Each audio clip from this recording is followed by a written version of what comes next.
Hello and welcome back to the channel. In honor of Women's History Month, I wanted to share with you guys my 25 book recommendations by female authors.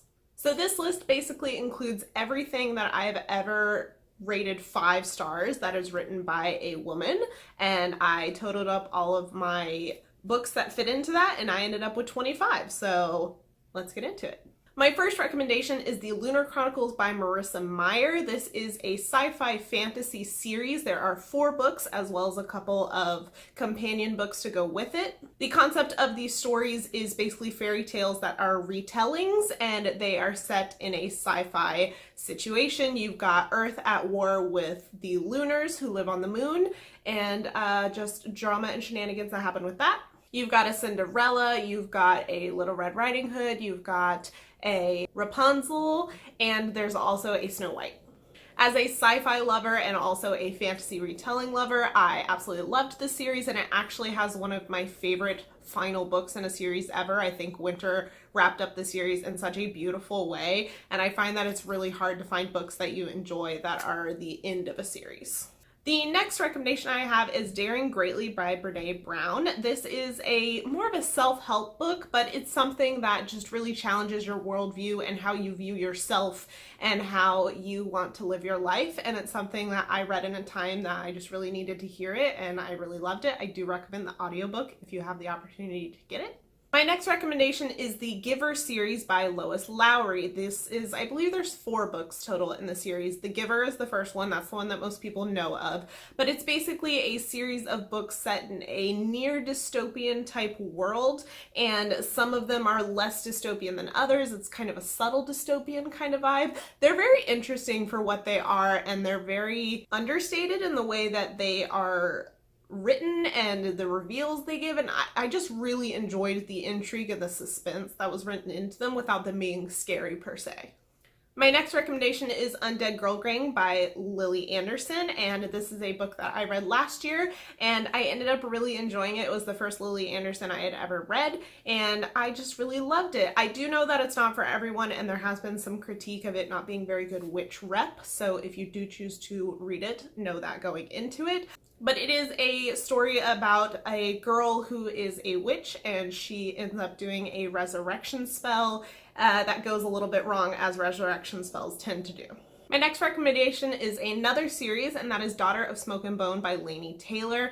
This is a fantasy series that I personally ended up really enjoying, although I will say as the series went on it became like less and less my favorite, but the first book is one of my favorite fantasy books, and it's just something really unique, and I really like the way it's written. My next recommendation is the Complete Persepolis by Marjane Satrapi.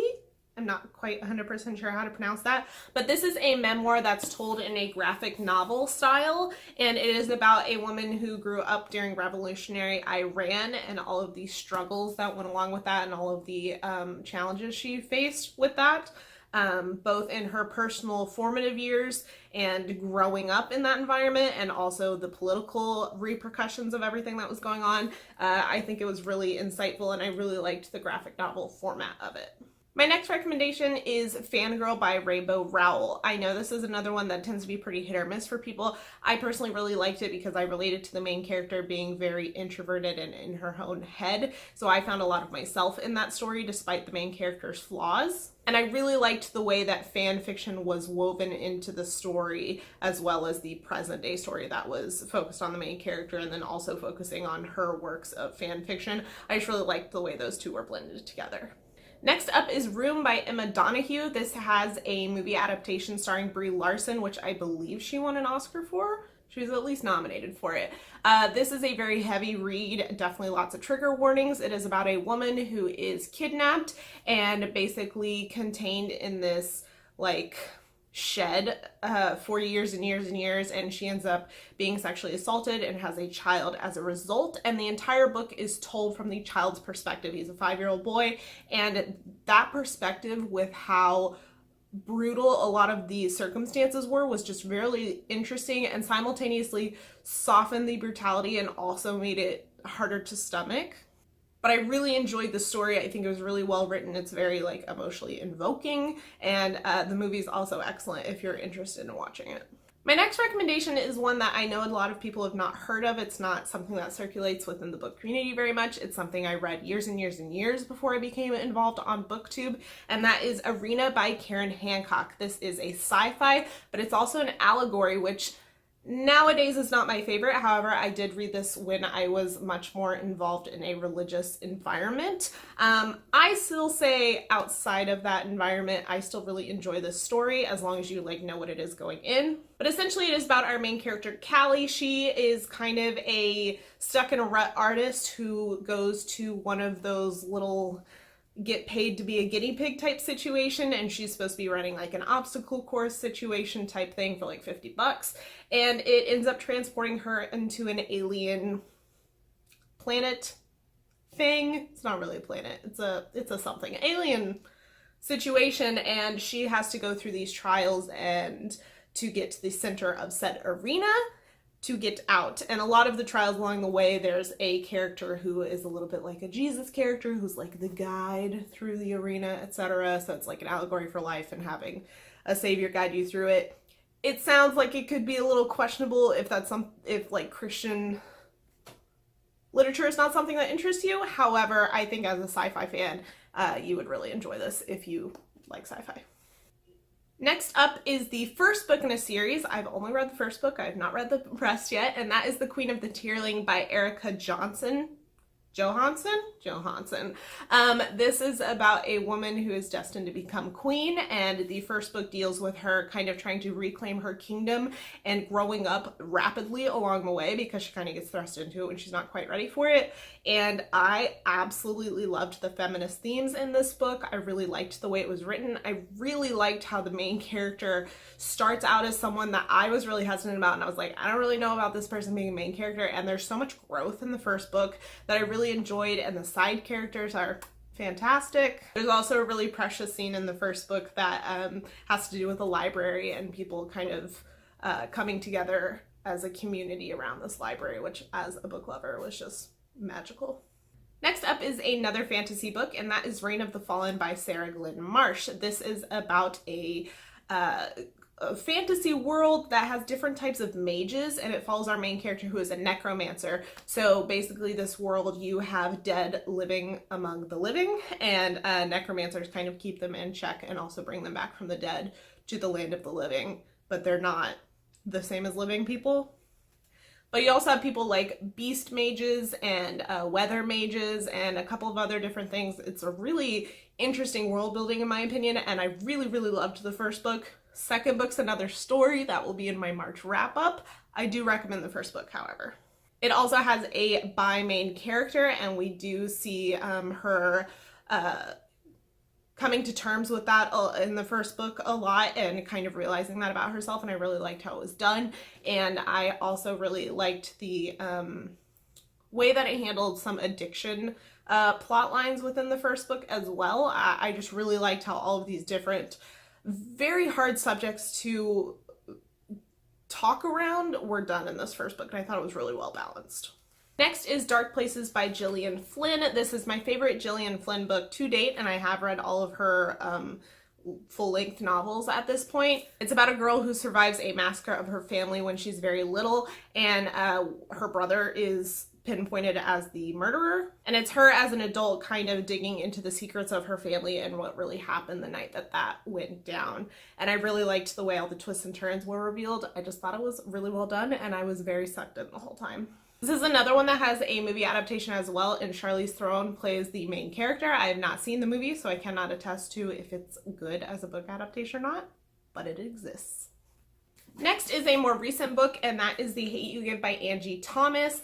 This has really blown up in the book community and also outside of it since it came out, and I think that's excellent. It is about a girl whose best friend is shot by a cop unjustifiably, and her community's fallout with that and how they handle it. And it's a really good look at the issues of police brutality and the trigger happiness of it. I think it was a really well handled subject from my perspective, not the most important perspective when it comes to books like this. And but I know that a lot of other people who are in the Black community really applauded this book and how it handled these issues. And as a YA particularly, I think it's so important for younger kids to have access to stories like this. And the movie is an excellent adaptation if you haven't seen it yet. Next is another first book in a fantasy series that I have not finished the series of, and that is the Illuminate Files by Amy Kaufman and Jay Kristoff. This is a duo team between a female author and a male author, but I think it earns its place on this list due to Amy being on the project. And this is a book I read recently, and I am absolutely fascinated by the format of it. It's a sci-fi story that is told through different mixed media. So the whole book is told through ship's logs and IM conversations and transcriptions of video feeds, and it sounds like it would be really confusing to read through and like you'd get lost and muddled, but I think it's extremely cohesive. I think it was a really compelling way to tell the story, and it has a little bit of an AI gone wrong plotline, which I personally love in sci-fi. And I've heard that the entire series is excellent, so I'm very excited to continue it. Next is a contemporary, and that is Simon versus the Homo Sapiens Agenda by Becky Albertalli. This is the only Becky Albertalli I have read so far, but I absolutely loved it. I think it was an incredibly heartwarming and captivating story. I really loved how the subject matter was handled, and I think that the movie is an excellent adaptation as well. And we're going to switch it up a little bit with the next one. This is a historical fiction, and that is The Help by Catherine Stockett. It's one of my favorite historical fictions ever, and I just really love how it's told. I think it's a very captivating story, and I think that the movie is a very good adaptation personally. And then we're going to move to a completely different genre, which is a thriller, and that is You by Caroline Kepnes. I think that the premise for this book is fascinating. It is about a stalker, and the book is told from the stalker's perspective.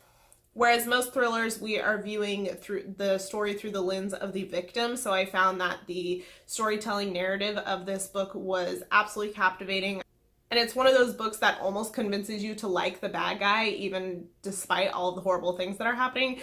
And by the end, obviously, you don't like the bad guy. But because you're in this person's head and you're seeing their justifications for things and how they do the mental gymnastics for it, it just like really gets into your head as a reader, and I just really loved how it was written, and I really think the TV show is a good adaptation as well. All right, next up is gonna probably be a little bit of a controversial one. Don't skewer me in the comments or think that my opinions aren't valid anymore, but that is The Host by Stephanie Meyer. I know that Twilight is not a very well-renowned book series. That's fair. It has issues. This book has issues too. It is by no means perfect. I personally love this book because I really related to the main character's struggles with, well, hold on. Let me explain to you what this is in case you haven't read it, because it's not gonna make sense otherwise. So this is about an alien species that are basically like these worm type situations, and they're a parasite. They have to have a host for them to live, and so they basically come to Earth and invade human bodies and use their bodies for their own gain. So there's a lot of conversation on if humans are still present when the host isn't, the creatures are in them.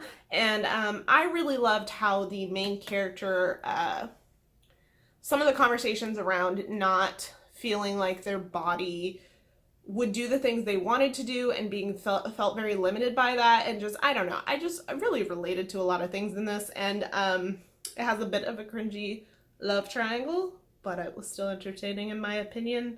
Teenage me loved this. I don't know if I would reread it at my current age, but still enjoy.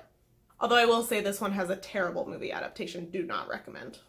Next is another more thriller, I suppose, and that is The Female of the Species by Mindy McGinnis. This is about a girl who is dealing with quite a lot of trauma in her family history and her revenge with that, and she is just such a twisted little character, and I really loved the book as a whole, and I think that the title is wonderful with the subject matter.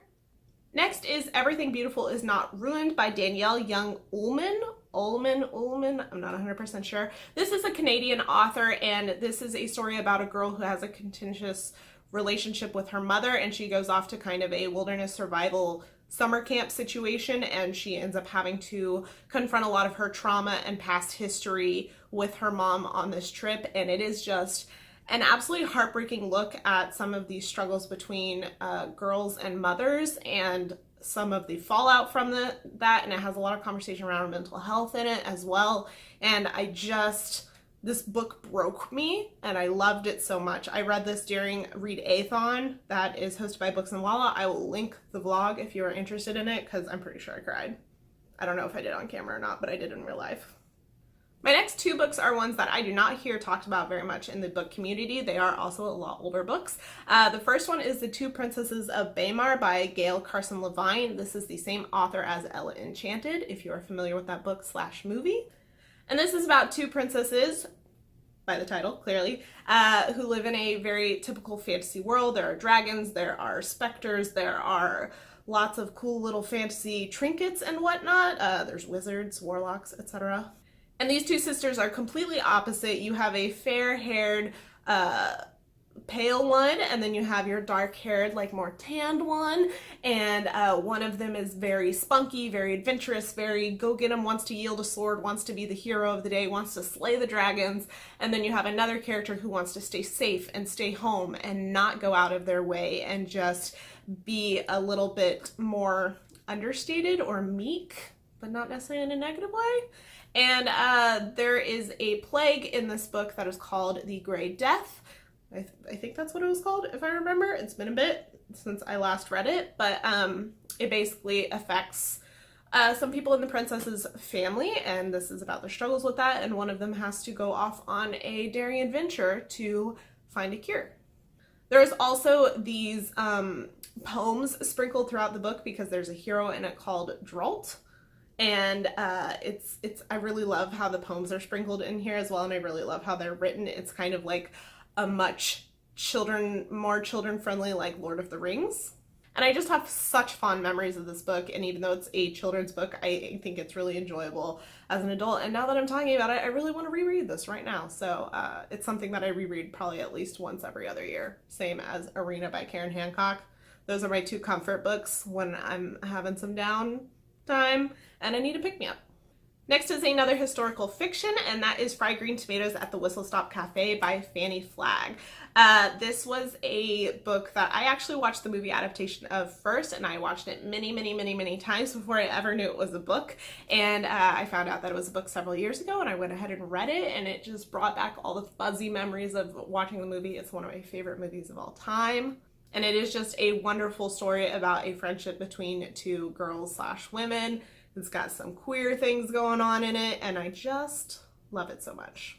Also, fun fact, there is the actual Fried Green Tomatoes, the Whistle Stop Cafe in Georgia. If you're ever there, look it up. It is a functioning cafe. I drove by it once. It was closed. I'm very bitter about it to this day. Next is another memoir, and that is The Glass Castle by Jeanette Walls. This is another one that I know is very divisive with people. I personally really related to it. I related to the toxic family dynamic that I do have some experience with loved ones in my life. And I think it was really just relatable for me personally, and heartbreaking, and I just really love the way it was written. And the movie is an excellent adaptation. Another one that's pretty divisive, the movie and the book. But I just personally really loved it. My second to last book to talk to you about today is the Shades of Magic series by V.E. Schwab. This is a fantasy series that deals with a character who has magic and can travel between different realms of London. There's a white London, a gray London, a red London, a black London. Fascinating. I really love the world building in this. We also have a main character named Lila Bard, who is just a kick-ass, knife-wielding, sarcastic woman, and I love her so much. I also really enjoy that the first book in this trilogy does not heavily focus on romance, as often books that tend to have a main male character, main female character do. I thought it was really organically built throughout the series, and I just really love their friendship and love that romance is just not a heavy focus of the series in general. World building is fantastic. The magic system is fantastic. V's writing style is just, it's some of my favorite. Honestly, these are the only 3 books I've read by her, and she's currently my favorite author. I have more of her books to read. I have Vengeful and Vicious down here. I've got other books of hers to read, but absolutely love the writing. Do highly recommend if you enjoy fantasy in any capacity. And my last book is a book of poetry. I'm not one who typically reads poetry, but this was a very popular one that was actually sent to me by a friend, and I really loved it, and that was Milk and Honey by Rupi Kaur. I just really related to a lot of things in this, and I just personally loved it. I know that for some people who really love poetry, this style of poetry is not everyone's cup of tea, so just know that before you go into it. I just personally really related to it and enjoyed it. And that wraps up my top 25 books by female authors. Technically, it's a little bit more than 25 books if you count all the books in the series that I mentioned, but shh. I really hope this gives you some interesting recommendations. Let me know if you plan on adding any of these to your reading list going forward because I recommended them, or let me know if you also love any of the books on this list. I hope you do. Let me know your shared interests. And happy International Women's Month to all of you lovely ladies out there. Thank you for watching this video. Please give it a thumbs up if you enjoy it, and please subscribe if you enjoy me. I'm working real hard to be more consistent on this channel, so I will have more content coming for you soon. Bye!